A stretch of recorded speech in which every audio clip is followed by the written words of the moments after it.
ప్రియమైన స్నేహితులారా, యేసుక్రీస్తు వారి ఘనమైన నామంలో మీకు నా శుభములు తెలియజేస్తా ఉన్నాను. ఈ దినాన మీకు లూకా సువార్త 10వ అధ్యాయము 38వ వచనం నుండి 42వ వచనం వరకు ఉన్నటువంటి లేఖన భాగాన్ని మీ యొక్క గమనానికి తేవాలని ఆశపడతా ఉన్నాను. ఇక్కడ ఈ వాక్య భాగములో యేసు ప్రభు వారు మాట్లాడిన ఒక మాటను నేను మీ గమనానికి తెస్తున్నాను. 42వ వచనాన్ని గమనించండి.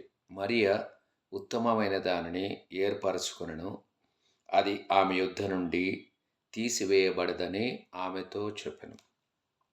యేసు ప్రభువారిని మార్త తన యొక్క గృహంలోనికి ఆహ్వానించింది. బహుశా యేసు ప్రభువారి యొక్క శిష్యులు కూడా ఆయన వెంట వెళ్ళి ఉంటారు.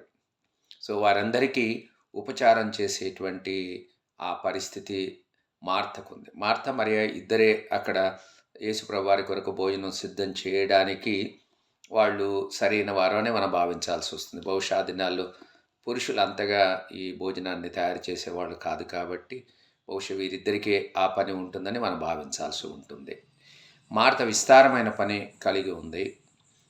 కాబట్టి యేసుప్రభు వారికి రుచికరమైన భోజనం, చాలా అనేక రకాలైన వంటలు తయారు చేసి యేసుప్రభు వారిని తృప్తిపరచాలని బహుశా మార్త ఆలోచించి ఉండవచ్చు. మరియ కొంత సమయం బహుశా మార్తకు సహాయం చేసిందని మనం భావించాల్సి ఉంటుంది. ఎందుకంటే ఆ పని పెట్టుకున్న తర్వాత ఆ పనిని వదిలేసి, అంటే మార్తమ్మ తన పని చేస్తూ ఉండగా నేను యేసుప్రభు వారి యొక్క బోధను వింటాను అని చెప్పి యేసుప్రభు వారి యొక్క పాదాల యొద్ద కూర్చొని ఆయన యొక్క బోధ వినడం అనేటువంటిది ప్రాముఖ్యమైన పనిగా ఆమె భావించినట్టుగా ఉంది. కాబట్టి యేసుప్రభు వారి దగ్గరికి మార్త వచ్చి, అయ్యా నేను ఇంత పని పెట్టుకున్నాను కదా, మరియ నన్ను వదిలేసి మీ దగ్గర కూర్చొని బోధ వింటా ఉంది, కాబట్టి మీరు నాకు సహాయం చేయమని ఎందుకు మీరు చెప్పకూడదు అని అడిగిన పరిస్థితిని మనం చూస్తాం. అందుకే యేసుప్రభు వారు అన్నారు, మార్త మార్త, నీవు అనేకమైన పనులను గురించి విచారం కలిగి ఉన్నావు, కానీ అవసరమైనవి కొన్నియే, లేక అవసరమైంది ఒకటే. యేసుప్రభు వారు వారితో ఉండటం అనేటువంటిది ఒక ప్రాముఖ్యమైన సమయం. బహుశా యేసుప్రభు వారు ఆ దినాన అక్కడ ఉంటారు, ఆ తర్వాత అక్కడ నుండి వెళ్ళిపోతారేమో. కాబట్టి యేసుప్రభు వారు ఉన్న సమయం, యేసుప్రభు వారు చెప్పే బోధ వినేటువంటి సమయము, అది ప్రాముఖ్యమైనటువంటి సమయం. మరలా దొరికేటువంటి అవకాశం మార్తకు కానీ మరే కానీ ఉండకపోవచ్చు.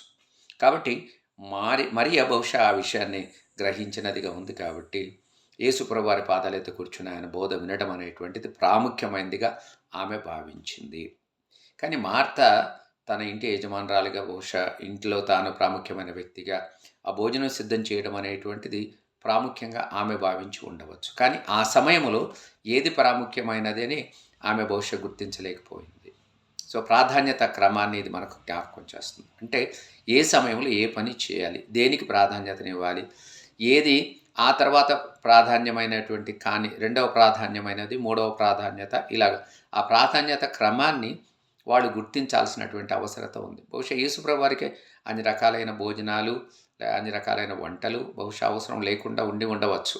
యేసుప్రభు వారు ఒకవేళ ఒక రకమైనటువంటి భోజనం సిద్ధం చేసి ఉంటే దాన్నే యేసుప్రభు వారు ఆరగించి ఉంటాడు.